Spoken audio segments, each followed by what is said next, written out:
This week's been kind of eventful with the whole Iowa caucuses and everything. Obviously, Trump cleaned up as we assumed he would, I guess. I mean, I assume that's what you thought, right? I mean, I was hoping for different, but the thing that I think I was more surprised than I should have been that the polls were right, because the polls were very close. DeSantis outperformed yeah. his polls a little bit. The others were pretty much right in line. So I really didn't think it was going to be that close to what the polls were saying. So Yeah, I'll go and pull up the actual results right here because they're pretty interesting. Trump 51%, so just a clear sweep. I think they were saying it was one of the biggest sweeps ever in a Republican primary like this, which it was the thing that concerns me a little bit going forward is still half the people voted for somebody else in a primary where he's running as, we might as well say he's running as an incumbent. 100%. And He is the incumbent. an incumbent hasn't had this type of a showing before. And it's only 54,000 votes that he Yeah, got. yeah. It's I know the It's weather. less I than know the what it weather was kept when he people ran back. in. It's less votes cast than when he ran in 2016, right? Is Yeah, what they were yep, saying yeah, it was. by It Lord. was, and it's not far out of line from some others in times past, apparently. But still, when you get less than 20% of the voting public, I really thought that was another thing that surprised me. I thought there was more energy for all of the candidates than what it turned out to But be. But I mean, minus 48 or whatever the temperature was, I guess, can turn some people away. well, what I will say is it that there's less enthusiasm, or it's just everyone already knows kind of who's going to win at this point, so they figured. Well, I think that's another big part. Everybody assumed that the polls were right. Like I did not, but I think others did. And then, I'm old enough to remember after the debacle in Florida of 2000, when the press said we're never going to call a race before the voting is over again.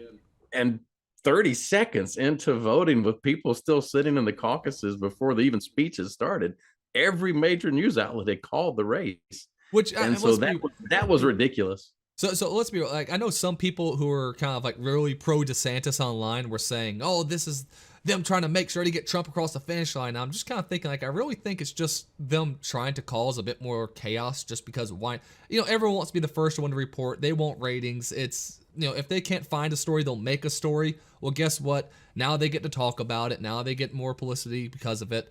I it's weird. I've seen kind of both sides rant about it, and it's the media being the media, right? It's the media always kind of does crap like this whenever they get a chance to.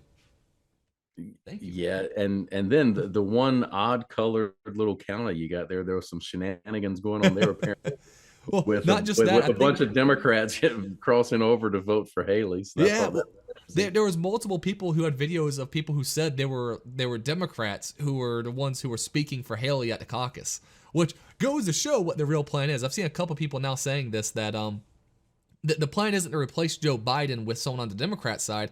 It's to push Haley over the edge on the Republican side. So when she wins against Biden, then they still have someone who's establishment in power, which is hard to deny when you look at, again, her campaign. We talked about this a little bit last time where, you were saying it's crazy that normally in primaries you go right, and then during the general you go a bit more moderate to the left. But in this case, Haley's just started straight on the left instead. And it's just, again, with her comments on immigration, her comments that were kind of pro Hillary, with, of course, her being all in for war in Ukraine, war in Middle East, war in just throw a dart at a map and she's for war there, basically. It's just really strange to see, but it is funny that apparently this one spot over here, which, mind you, she barely beat Trump. I mean, look at that, 35.5, both of them, It was, just she barely got over. it was one vote. There's one vote, and what they said is and I think this is ridiculous. Republicans should control the Republican primary, the Republican 100%. caucus, whatever it is. Democrats should not be allowed to cross over. Oh, what do But you hate democracy? Do you hate more people voting? Is that what it is? Because that's what I've been told is the issue. well, I don't think Republicans should be able to cross over into the Democrat side either. The parties should get to choose who their candidate is, and all of this. What this does is it allows for crap like this where you get interference. And I mean, Rush did it back in the day, Operation Chaos, when he was doing that against the Democrats. And of course, I thought it was funny back then, but I still think both parties should get to choose. But what they said, what was reported, was they ran out of party change forms in that one county. There were so many people coming in. That really goes to show something about Haley's campaign for sure. But you know, it is the first meme I saw after everything had kind of fleshed itself out was after a third place finish, Nikki Haley or advocates for bombing Iowa or something along those lines. But of course, it went straight to her wanting to bomb everybody across the world. So real quick, I got this poll because this was probably one of my favorite comments after the caucuses were done. Nikki Haley, and I'll just play it real quick. I know you've already heard it, so I guess it's okay that you can't hear the audio, but let's hear this real quick. I can safely say tonight Iowa made this Republican primary a two-person race. One of the weirdest third place speeches I've ever heard in my life. You know what's funny about that is I know everyone was like, oh, she doesn't even know she came in third. No, she does. It's just she knows, or she doesn't know, but she is planning on Trump being pushed out of the election, right? That's what it is that she feels like she's sure that Trump is going to be actually pushed out before we actually get to, is it Super Tuesday, right? Super Tuesday or Thursday? Tuesday, yeah. So before they get there is probably when she's hoping that he'll get pushed out of the election. Then it actually will be a two-person race between her and DeSantis. That's what she's probably actually thinking. Everyone's saying, oh, she's so stupid and, doesn't know she came in third. No, it's just that she doesn't think Trump is actually going to be allowed to run. And that's the reality. Well, which, I mean, you sort of, I guess, kind of think that might happen as well, though. It's not too uncommon of a belief. I made the prediction like a year ago that neither Trump nor Biden would win. So I'm just sticking to that because I made the prediction long ago. Because you're just stubborn like that? I'm just stubborn like that.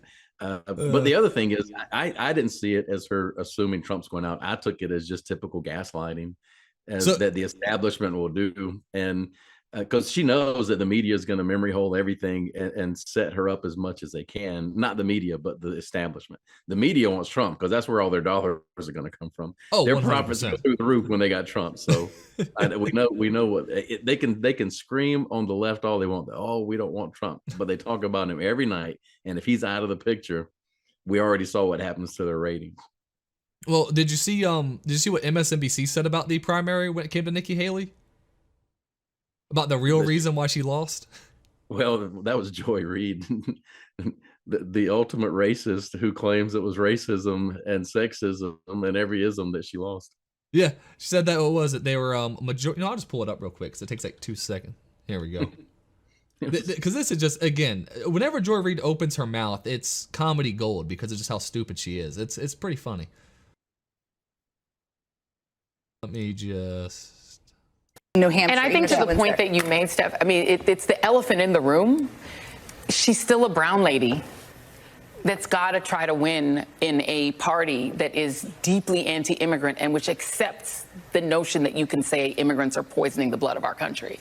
She's getting, birthered by Donald Trump. And I don't care how much the donor class likes her, which will ramp up a lot, the better she does. Okay, so basically you get it, right? So they're, for one, if you showed anyone a picture of Nikki Haley and said, what race is she? I think most people would just say white. Let's just be real, right? I mean, do you know anyone who would assume that, like, if they didn't know anything about her, would assume that she is a person of color or whatever? Like...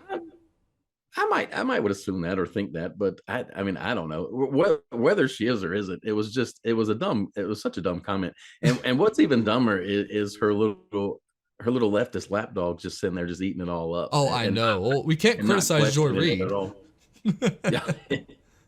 She's a black woman after all. She knows more than us.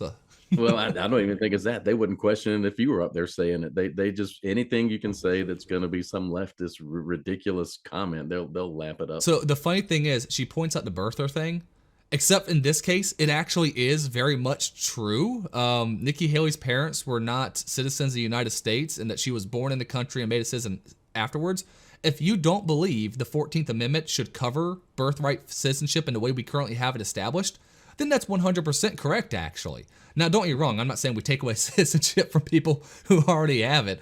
But what I am saying is the 14th Amendment clearly was never meant to cover that sort of stuff. So, yeah, I mean, Trump's not entirely wrong if he points out the fact that, you know what, really, she shouldn't technically be an American citizen, which she is. She should be treated as such, but he's not wrong for saying that.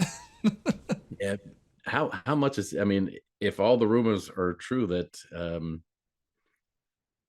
that she's going to be the VP pick, or at least in the running, and he hasn't really attacked her for some strange, unusual reason, like, but of course, the only one that's been attacked for this entire cycle is DeSantis. Nobody else gets attacked. Well, I think because DeSantis was, well, let's face it, Trump goes after people who he feels have disrespected him, whether it's true or not, right? He goes after people who he feels have disrespected him.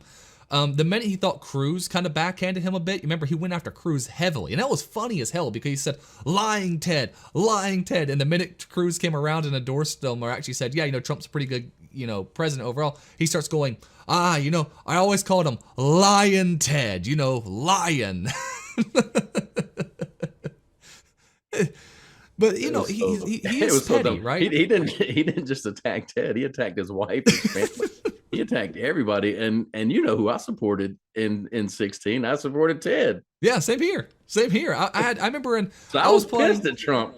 I had my clan tag in like Halo online to be Ted Cruz 2016.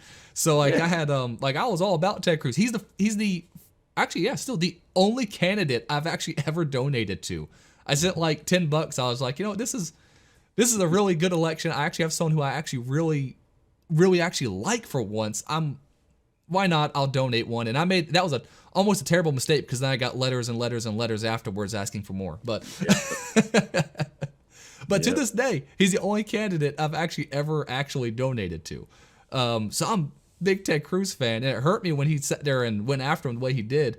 But again, Trump is petty. We know that. DeSantis, I'm not going to say like everyone else does that he stabbed him in the back. I don't think he actually stabbed him in the back, but he did kind of disrespect him just a little bit with the way he's handled the campaign overall. And so Trump's going to go after him. Because how has Haley really disrespected Trump in any way that is out of, you know, different from what was to be expected, right? That's kind of thing. Well, the thing that upsets me about a little bit from DeSantis, some from Haley, but when they attack him using the same language that the left attacks him. I know. That really makes me angry.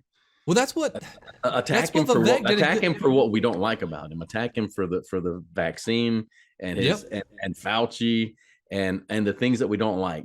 Don't attack him. Don't bring up the stuff that we already know has been disproven in our lives.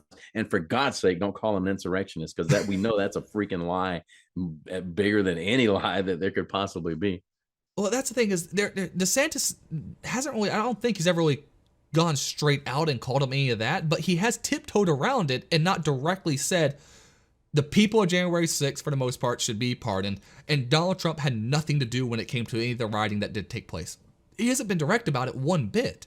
He's kind of just tiptoed around and kind of allowed the media to keep pushing this same narrative of someone who, frankly, I'm going to say this, even though I know Trump would never do it, but he should be somewhat trying to defend a fellow Republican. I know Trump will never defend a fellow Republican. I know Trump doesn't give a damn. He even came out and attacked Vivek before the caucus actually happened, which was kind of funny. And then I think Vivek handled it the way he was supposed to, of saying, disappointed to see, wish you wouldn't do that sort of stuff. The reality is we need someone young and new and still pushing the MAGA agenda, and that's me. Kind of the simple standard message. If DeSantis went that route, I think things would be a lot better, but I don't know. I think Trump just really feels pissed that DeSantis didn't wait his turn, even though, let's face it, his hands were kind of forced by the fact that he'll no longer be governor of Florida and he can't run again. So his political light was very much fading very quickly. So he kind of had to at least try. But I worry he has ruined his entire future political career because, again, 2028 would have been great. He hasn't ruined his political career. Everything he does well, except for facial expressions. I'm happy, can't you tell? And maybe fashion choice. But other than that, like even last night, He's on CNN. I wish it had gone somewhere else where people would actually see it. But it's the most presidential person from any party that you will see, that we have seen in any election for a long time. He's competent. He's competent. He's confident. He's just awkward, and we got to look past that because he's still the only sane choice in this race. Like you said before, you're stubborn. I'm stubborn. Well, I'm not. Well, I'm going to be stubborn here because he's the best choice. It's obvious. It's so plainly obvious that he's the best choice. I mean, my problem with him still, again, like you said, yeah, he's awkward and everything, but you say that he's very presidential. My issue is he's presidential in your very standard establishment environments. Again, he does everything right when he's placed in those environments. He does push back the media pretty well. All of his policies have been pretty much great when it came to Florida, besides very few, and everyone wants to point to very few ones, but no one ever wants to talk about the fact. What else do you want? I agree, but I also want him to help push on the cultural side. What he needs to be doing is getting away from CNN and stop going through the establishment methods and instead allow his people, because the campaign has said, we are not allowing anyone to go on Glenn Beck, on Daily Wire, on Tim Pool, on any of these actual, new age media sources. And instead they're sticking with the Fox News, CNN, MSNBC garbage that we need to be pushing and breaking away from.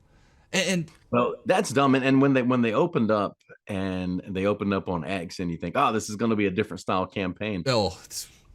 But then it wasn't. The opening on X was terrible. It was the worst announcement, I think, for president I have almost ever seen, because that's it, and that's if you could see it, because of the technical issues and everything else that went around it too. So it could have gone off perfectly, and it still would have been an atrocious opening, because he still read out like a speech like he would if he was in front of a crowd. Like, he doesn't know how to properly do an online message too well, and so it comes across robotic and bad and with no visuals at all. I mean, it just compare that to when Obama announced he was running, right? Like, we can't stand him as a president, but the man had style, and that's what got him across the finish line.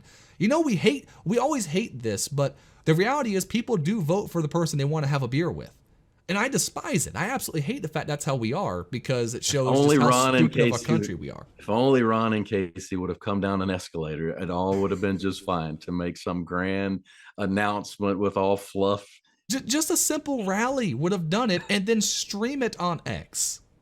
That's all you had to do, is do a rally and stream it on X, stream it on Rumble, stream it on YouTube, stream it on all these, media sites that are away from the mainstream media. The mainstream media can report however they want to, but make that your opening. I don't know why they did just an audio thing on Twitter or X. Back then I guess it was still Twitter.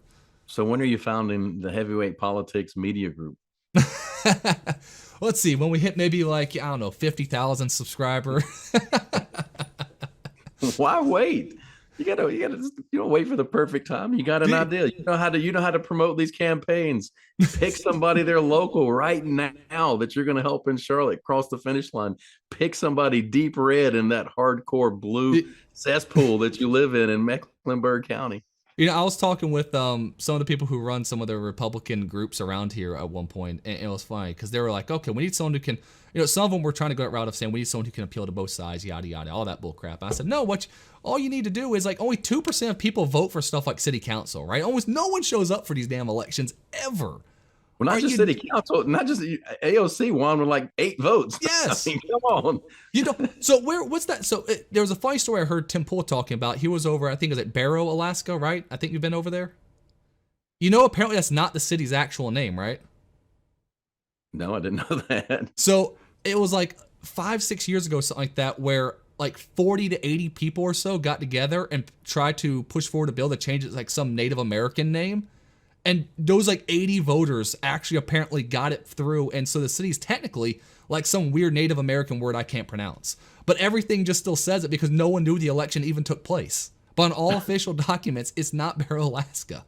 Nope, but that's my point. You don't need a lot of people to vote. And that's what I was trying to tell them was what you need to do is just go out there and just talk to. It doesn't matter if Republicans make up 10% of the city, you can still win these local elections because no one votes. Yeah, get 10% true believers and you can change the world. Exactly. And you see that when it comes to actually all throughout history where it's only 3 to 5% of people who actually push forward these big events typically. It doesn't take a lot of people. Like we just said, 54,000 people out of how many million? I think it was the first French Revolution that was led up by like a bunch of fishwives that just marched on the palace just because they were pissed, like with a bunch of like butcher knives and stuff like that. It was like one of the revolutions they had. We got the perfect example with the low turnout in Iowa, and you go all the way back to the first French Revolution. But it's true. It's just it doesn't matter how far back in history you go. It's always a small amount of the population who creates a massive impact for the entire country, no matter where you look. So you don't really need a lot. Group of true believers. Well, it's funny. So again, when I was talking to Republicans here in Charlotte, though, one thing I was saying, because they were saying we need people who can actually work and get stuff passed. I went, no, BS. You don't need any of that. What you need is someone who can just be a thorn in their side. That's all. Because here's the thing: no matter what Republican you elect in a place like this, they're going to have no impact. It's going to be like they're not even there. So why not elect someone in there who would just piss them off? All right, if they're going to screw over the people in the city, send someone over there who can screw with them back. Well, it's not that. What you want them to do is to highlight what's going on, because the real people who don't show up to vote need to really know what's going on behind their back. They need to know the crap that's going on in the schools. And you saw what happened in Virginia and other places when that came to light. But a lot of that gets shown when you don't have people who are just trying to work within the system. And instead you have people who go there and say, hey, everyone, look at what this person over here is doing. Hey, everyone, I'm going to call a floor vote where we're going to make sure that we actually have to read the bills before we vote on them, and everyone can come and see what's being said. I don't call that a thorn or being antagonistic. I call that just shining the light. Doing your job. Shining the light of truth. Yeah, do your job. But there was that kind of mantra with a lot of Republicans where it is, let's try to get someone who can actually work within the system and get stuff done. And I get the idea that, hey, if we all work together, it'll be so nice.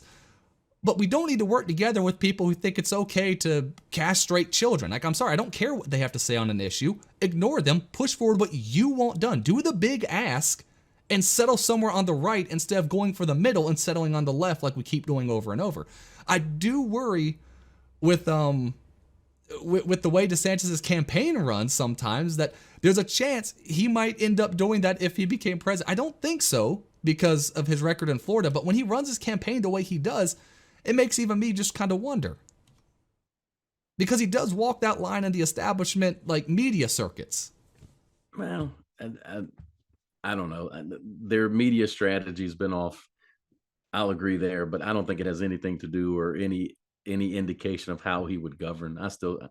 We've got a track record of governance that is par excellence. It is right where it needs to be. So past performance is an indication of future performance. So I think it's just a poor media team, and which is odd because he's throughout most of the career here, we've seen him surround himself with really great people. I think there was a misfire on the hiring. Well, I think a lot of those people he surrounded himself. And I'm being generous. I think a lot of those people he surrounded himself that were really good in Florida, though, a lot of them were pretty Trump-heavy people. And so when he announced for president, I don't think a lot of them wanted to come aboard because they were already set on Trump as is. Because, I mean, a lot of Trump supporters loved DeSantis. Before DeSantis decided to run, they were all about DeSantis. And for good reason. I mean, DeSantis, again, like you said, did a great job as governor. But I don't know. Election years are always interesting, and there's going to be a lot to talk about over the next, 8 months. I will say this. Get him a good, just social interaction coach of some kind, and he'll be solid. So he doesn't keep falling into these dumb traps like what Laura Loomer set for him. I mean, I know she's a lunatic, man. 100%. She is the definition of Trump cultist. She is the definition of Trump cultist, 100%. But I will say this. You know what her gimmick is. You know her whole gimmick is, oh, you're going to run away from me. Da, da, da, da. We've seen Vivek on stage do this with people all the time when protesters show up and he starts, no, come on up, let's talk. And he does, and he makes them look like complete fools for their just derangement they have against him while he stays calm and just joking around and stuff like that. But Ron doesn't know how to, he doesn't know how to joke around. And so we can't pull that same kind of behavior with someone like Laura Loomer. Are you certain that he's the one making it happen? Now, after the first time, you would think he would say, let's don't do that anymore. But But again, is it just a misfire from the team? I don't know the answer. That's But true. you mentioned earlier, getting him a coach to try to make him something he's not. I don't necessarily agree with that. I think to be sincere, you've got to be you. And he True. is. He's a little socially awkward, and he is who he is. He's a great administrator, a great governor. Be him. And so I think where he gets into those troubles where his face makes all those unusual things is when he's trying to be something that he's not. Yeah. Just yeah. be comfortable with who you are and be the best that you can be, and he'd be a whole lot better off and look natural doing it. And just stop with the really dumb attempt at jokes sometimes. Like, what was it? Like, hey, DeSantis, there's some questions about how you pronounce your name. How do you pronounce it? You pronounce it as winner. Like, come on. That's just, it hurts almost to even say. Like, again, I know Trump has said a lot of dumb things, but like when he goes up on stage and goes, who installed these lights? They're making me look orange. I don't need any more help with that. I don't make sure they're fired and all that stuff. Like, it seems so natural and fun, but it just Well, sounds it like is natural for fools. him. See, again, that's Yes. who he is. He's the consummate entertainer.